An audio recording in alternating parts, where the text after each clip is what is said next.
Eh bien salut tout le monde, ici Ada, j'espère que vous allez bien. Aujourd'hui on se retrouve pour une nouvelle vidéo. Comme vous l'avez vu au titre, aujourd'hui une nouvelle vidéo dans laquelle je présente vos setup gamers, une série qui sort environ une fois par mois sur la chaîne et qui est bien sûr communautaire, je vous le rappelle. Et bien sûr, qui dit communautaire dit participation de votre part, donc si jamais cette vidéo vous plaît et que vous voulez participer dans les prochains épisodes, c'est très simple. Donc pour faire simple, vous avez toutes les informations présentes en description, mais vraiment ce qu'il faut retenir c'est qu'il faut envoyer un mail à participation.yada@gmail.com. Si vous réunissez tous les critères, vous pouvez passer, pas besoin d'avoir un setup à 10 000 €, un petit setup qui vaut pas très cher peut largement suffire et passer sur la chaîne. Enfin bref les amis, maintenant que tout ça est dit, on peut directement commencer au premier setup de la vidéo, donc celui-ci il appartient à Johan. Alors qu'on soit clair, Johan, quand j'ai vu les premières photos de son setup, je me suis dit ah ouais quand même c'est vraiment un très joli setup. En plus de ça, il n'y a pas forcément grand chose dans le setup, mais franchement ça rend très bien. Donc pour présenter ce setup gamer, rien ne vaut un petit plan d'ensemble, donc commençons directement. Donc déjà pour commencer au niveau des couleurs, on aura une majorité de bleu, mais aussi un petit effet rosé qui va ressortir et franchement ça rend très bien. Donc si on regarde très rapidement la première partie de son setup, on voit un petit double screen qui est posé sur des supports écran et ça franchement ça rend vraiment nickel. On a un grand tapis de souris, un clavier gamer qui visiblement est custom, donc ça il me tarde de voir un petit peu ce que c'est. On a un second tapis de souris pour la souris je vois pas trop la référence que c'est, visiblement on dirait que c'est du MSI mais on verra ça après. Sur le côté on a son PC gamer qui a l'air vraiment très quali en termes de montage etc,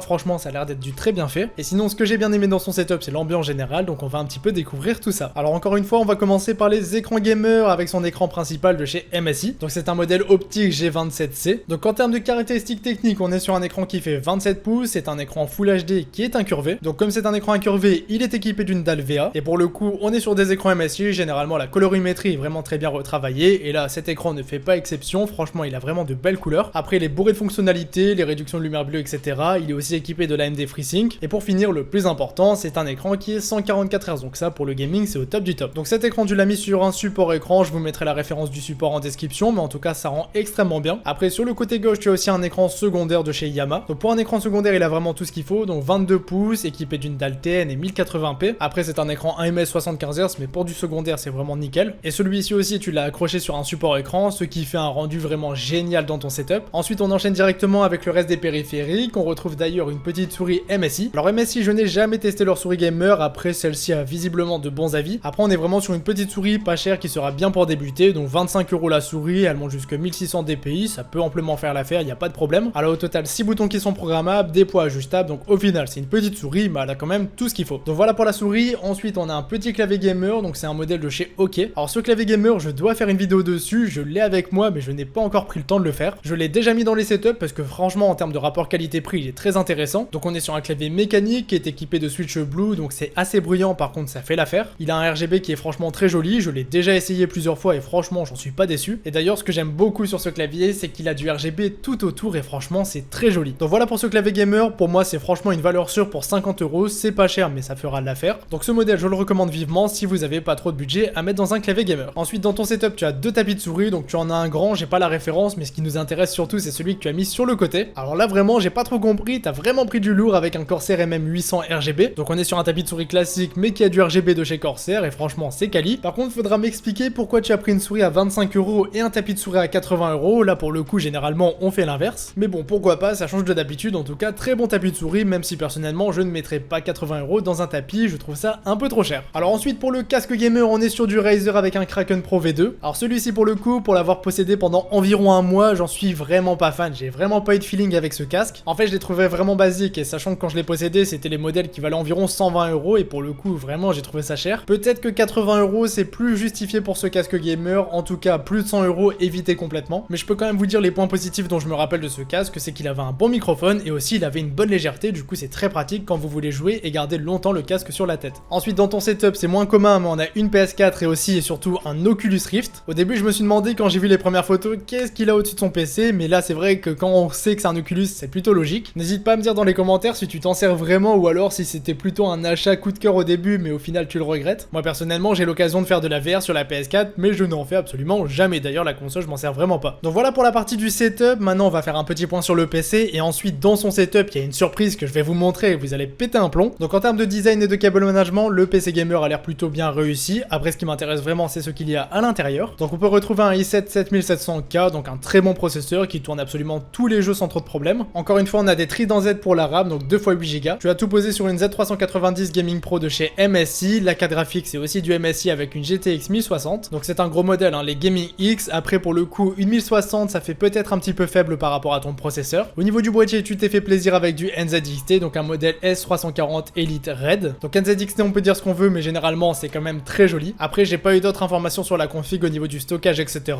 Dans l'ensemble c'est une bonne config qui tourne un petit peu tous les jeux, mais des petits upgrades au niveau de la carte graphique etc. ça peut être aussi très intéressant. Maintenant les amis je vais juste vous dire ce qu'il y a au niveau de l'éclairage parce que je pense que ça peut en intéresser certains. Donc on a des ampoules connectées Philips Hue, on a aussi des rubans Philips Hue, donc tout ça c'est connecté avec les applications Hue. On peut aussi retrouver un ruban de LED que tu as acheté sur Amazon, donc personnellement j'ai un peu la même chose, donc j'ai du Philips Hue et j'ai aussi un ruban de LED avec une télécommande directement collée sous mon bureau. Et d'ailleurs pour améliorer le design de son setup, mettre des LED derrière son bureau ça rend vraiment extrêmement bien à condition qu'il soit collé au mur bien sûr. Et pour finir ce qu'on peut voir aussi en haut à gauche de son setup c'est des petites nanolives, donc là tu t'es fait un réel plaisir parce que c'est vrai que ça coûte cher mais quand on en a dans son setup c'est aussi très joli. Et si vous vous demandez comment faire l'aspect bleuté dans toute la pièce, c'est grâce au Philips Hue parce qu'on peut régler absolument toute la couleur de la lumière. Donc pour en finir avec son setup, il a carrément un mini cinéma dans sa chambre, donc c'est complètement ouf. Toutes les références, je vous mettrai tout ça en description parce que je ne m'y connais pas spécialement là-dedans, mais il a vraiment pas fait les choses à moitié. Il a l'écran, le vidéoprojecteur, tout ce qui est enceinte, etc.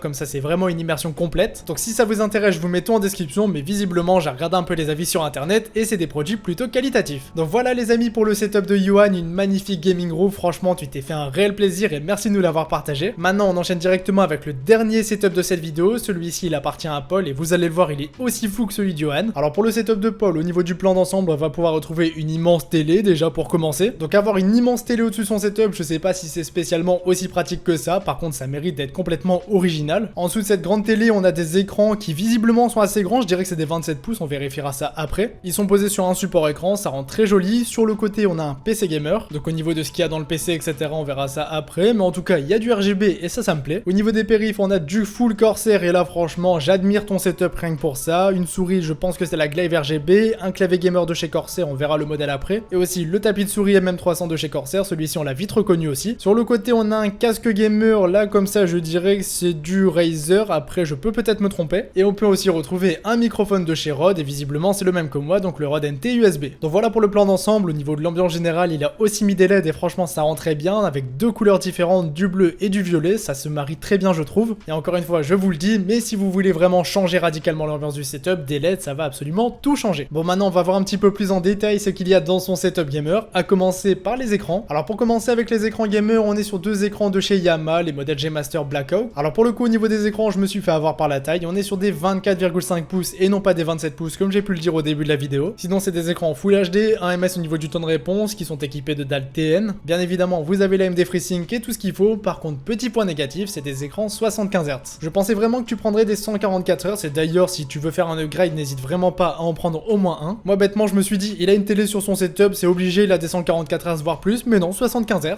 Après, sinon, pour parler vraiment de la rêve de ton écran, ça reste de très bons écrans gamer qui en plus de ça sont borderless et du coup, ça rentre très bien dans ton setup. Les deux écrans, tu les as posés directement sur un support pour écran, je vous mettrai bien sûr un lien en description. Ensuite, peut-être que ça peut en intéresser pour taper des petits FIFA, c'est vrai que ça peut être intéressant. Au niveau de la télé, c'est du Thomson. Alors, c'est une télé 4K UHD qui fait 110 cm, donc 43 pouces, c'est énorme. Après, bien évidemment, c'est une Smart TV, deux HDMI, un USB, classe énergétique classe A, enfin, je sais pas trop quoi dire sur une télé, j'ai pas l'habitude d'en présenter sur la chaîne pour vous dire. Par contre, je suis très étonné du prix, donc n'hésite pas à me dire dans les commentaires ce que tu penses de cette télé, parce qu'elle vaut 319 €, je trouve ça vraiment pas cher pour une télé 4K 110 cm Smart TV. Après, je sais que les prix ont tendance à beaucoup baisser sur les télés, mais pour le coup, 300 €, je sais pas, je me dis qu'il y a peut-être un truc caché sur la télé qui va pas, donc n'hésite pas à me dire ça dans les commentaires. Ensuite, dans ton setup, tu as aussi une PS4 Slim 500 Go, donc ça peut être intéressant pour d'ailleurs taper des petits FIFA sur la télé, parce que je sais pas si on est d'accord, mais FIFA, ça reste quand même un jeu pour console, même si on peut jouer à la manette sur PC, je sais pas si on est d'accord là-dessus. Maintenant les amis, on va directement passer au périphérique gamer avec une magnifique Corsair Glaive RGB Pro. Donc Corsair, ils ont vraiment fait très fort sur cette souris gamer, généralement les souris Corsair j'aime beaucoup, donc celle-ci elle a beaucoup de choses pour elle, c'est une souris droitier, ça je vous le précise, elle peut monter jusque 18 000 dpi, c'est insane. Elle a 7 boutons programmables, donc ça c'est très pratique pour par exemple faire du montage vidéo ou alors des raccourcis clavier directement sur la souris, et même pour du gaming ça peut être très pratique en fonction des jeux. Vraiment en termes d'ergonomie, cette souris pour l'avoir déjà essayé, franchement je trouve ça excellent, surtout qu'elle a vraiment différentes options d'ergonomie avec des petits modules qui vont se rajouter directement sur la souris. Donc une vraie bonne souris bourrée de polyvalence qui va coûter environ 70-80 €, donc c'est un prix pour une souris, mais franchement c'est une bonne souris gamer. Et moi pour avoir testé beaucoup de souris, je reste sur du Corsair en termes de périphérique. D'ailleurs pour aller avec cette souris au niveau du clavier, on est sur un Corsair Strife RGB. Alors maintenant on a aussi le modèle MK2, mais là pour le coup on est sur un modèle classique. Enfin classique sympathique entre guillemets, ça reste vraiment un très bon clavier gamer, ça j'insiste là-dessus. Pour moi c'est tout simplement un des meilleurs claviers en termes de rapport qualité-prix, même si c'est sûr ça coûte son prix, ça vaut plus de 100 € pour le clavier bien sûr. Il me semble que pour ce modèle on est autour des 130-150 €, à voir si je me trompe, ça reste à vérifier quand même. Donc ce clavier il est équipé de switch Cherry MX Red de ton côté. Après en dehors des Red, généralement vous pouvez aussi choisir des Brown ou alors des Silent. Ce que j'aime beaucoup sur les claviers gamer, c'est le design du RGB, c'est dynamique, c'est magnifique, ça dure dans le temps, franchement c'est génial. Moi j'ai un K68 depuis 2 ans, donc c'est un modèle un peu en dessous de ton clavier, par contre franchement ça reste très quali. Donc ce clavier pour jouer c'est au top du top, après pour travailler, moi je suis sur du mécanique depuis un petit moment maintenant et franchement c'est génial. Et ce qui est sûr avec Corsair, c'est que ça va durer dans le temps, en tout cas pour moi c'est ce qui m'arrive et franchement j'en suis pas déçu. Donc voilà pour le clavier. Ensuite en dessous de tout ça on a un petit tapis de souris, enfin plutôt un grand tapis de souris XXL de chez Corsair, c'est le MM300 comme j'ai pu le dire tout à l'heure. Donc un pack Perifull Corsair, ça fait plaisir et franchement c'est de très bons choix, donc GG à toi. Ensuite je vais encore distribuer un petit GG pour le bureau parce que tu l'as fait sur mesure, c'est toi qui l'as fait et franchement ça GG du coup. Personnellement j'ai pas la foi et je préfère acheter une planchette de tréteau comme a pu le faire Johan juste avant. Ensuite on va passer un petit peu à la partie audio et microphone avec un Rode NT USB pour ton micro. C'est exactement le même microphone que moi, donc franchement c'est un bon micro. Personnellement j'en suis pas déçu, il vaut environ 130 €. On va dire que c'est du milieu de gamme qui fera amplement l'affaire pour faire du stream ou alors des vidéos sur YouTube. Bien évidemment on a fait la même chose mais on a aussi pris le Rode PSA1 pour aller avec ce micro. Alors ensuite les amis on se retrouve de nouveau avec un casque de chez Razer, donc c'est le casque que j'ai présenté tout à l'heure. J'en suis pas fan, je l'ai déjà dit, je vais pas le représenter, cette fois-ci c'est juste la couleur qui change, donc couleur blanc. C'est vrai qu'on a différentes coloris et ça peut être intéressant et c'est quand même un point positif. Après le casque je l'ai présenté tout à l'heure, donc on enchaîne directement avec la chaise gamer. Donc on est sur une chaise gamer de chez Songmix, donc c'est pas forcément très connu, c'est vendu sur Amazon, ça vaut un peu moins de 200 € et du coup ça fait l'affaire dans un premier temps. Tu me dis que tu veux passer sur du Corsair pour la chaise, donc là pour le coup fais attention, moi j'aurais tendance à te conseiller du Noble Chairs parce que j'en ai acheté une et franchement je suis absolument pas déçu du modèle. Donc la Noble Chairs Icon pour le coup n'hésite pas, c'est vraiment une très bonne chaise gamer et pour moi j'en suis absolument satisfait. Donc voilà les amis pour tout son setup gamer. Maintenant on va directement voir son PC. Donc visuellement le PC est beau, le niveau du boîtier du coup je l'ai reconnu, on est sur un Sharkon PureSeal RGB. C'est vraiment un très joli boîtier qui m'a déjà servi pour une vidéo montage PC. Alors pour le coup il est vraiment très joli, par contre je le trouve quand même un petit peu trop cher pour ce que c'est. Après on peut pas lui enlever que c'est un joli boîtier, en tout cas moi je trouve qu'il est plutôt sympathique. Donc sinon pour la config PC on est sur un Ryzen 7 3700X pour le processeur, donc là on est vraiment sur un bon proco, très polyvalent pour le multitâche et même pour le gaming, il s'en sort très bien. Après qu'on soit clair, ce genre de proco prenez-le pas pour du gaming, prenez-le plus pour faire du streaming par exemple, parce qu'en termes de performance pour du gaming on est presque sur la même chose qu'un Ryzen 5 3600. En tout cas ça reste vraiment un très bon choix de processeur en fonction de l'utilisation. Tu l'as posé sur une B450 Tomahawk Max de chez MSI, une très bonne carte mère en B450. Au niveau de la RAM c'est du Corsair RGB, donc 2 x 8 Go cadencé à 3000 MHz. Pour la partie stockage on a 240 Go de SSD 2.5 plus 1 Tera de HDD classique, donc le stockage ça fait l'affaire, après ça dépend vraiment de ton utilisation. Pour refroidir ton processeur, je ne l'ai pas dit tout à l'heure mais on est sur un water cooling de chez Corsair, c'est de nouveau un H108 RGB Platinum, donc celui-ci je le trouve vraiment très joli. Après certains se plaignent du bruit, n'hésite pas à me dire ce que t'en penses dans les commentaires. On a une alimentation Seasonic 650 watts certifiée Gold Plus et là franchement c'est une très bonne alim, j'ai rien à dire. Pour la partie de la carte graphique on est sur une RTX 2060 EVGA, donc c'est peut-être une petite carte graphique comparée à ton processeur. Après encore une fois ça dépend de ton utilisation, la 2060 peut amplement faire l'affaire et aussi ça va dépendre de quand tu l'as acheté. Donc voilà pour la config PC, on aurait peut-être pu un petit peu mieux faire en termes d'optimisation, mais franchement ça reste une très bonne config, très polyvalente qui tourne tous les jeux du moment sans problème. Donc cette config conclut ce setup et aussi cette vidéo, donc vraiment merci à toi de me l'avoir envoyé. Un setup avec une télé j'avais jamais vu et franchement ça change de d'habitude et ça fait plaisir. Donc merci à tous d'avoir participé, j'espère que cette vidéo vous aura plu. Si c'est le cas, un petit pouce bleu plus un abonnement ça fait toujours plaisir et ça m'aide beaucoup. Donc c'était Yada, on se dit à la prochaine pour une nouvelle vidéo. Salut tout le monde.